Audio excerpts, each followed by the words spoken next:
উল্টোডাঙ্গা গৌরীবাড়ি ব্রিজে বেপরোয়া গতিতে লরির ধাক্কায় হাইট বার ভেঙে বিপত্তি। সোমবার রাতে দুর্ঘটনাটি ঘটে।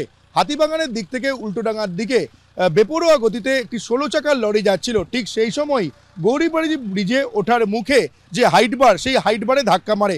সেই হাইট বারে ধাক্কা মারার ফলে সেই হাইট বারের ঠিক পাশেই যে ট্রাফিক কন্ট্রোল বুথ ছিল, সেই ট্রাফিক কন্ট্রোল বুথও একেবারে ভেঙে চুরে যায়। এই মুহূর্তে স্থানীয় থানার পুলিশ আধিকারিকরা এসছেন সেই ভেঙে যাওয়া ট্রাফিক কন্ট্রোল বুথ। এখান থেকে যেমন সরানোর কাজ চলছে, তার পাশাপাশি যে হাইট বারে এসে ধাক্কা মারে, সেই হাইট বারটিও এখান থেকে সরানোর কাজ চলছে।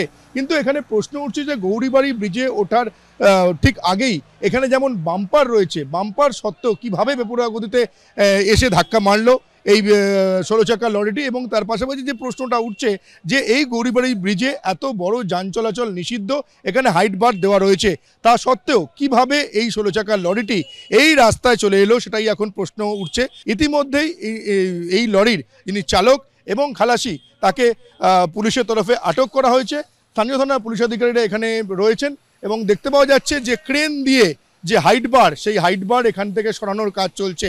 ফলে এই দুর্ঘটনা কিন্তু বড়সড় দুর্ঘটনা হাত থেকে রক্ষা পেয়েছে, এটা বলাই যায়। ইতিমধ্যেই পুলিশ তদন্ত শুরু করেছে।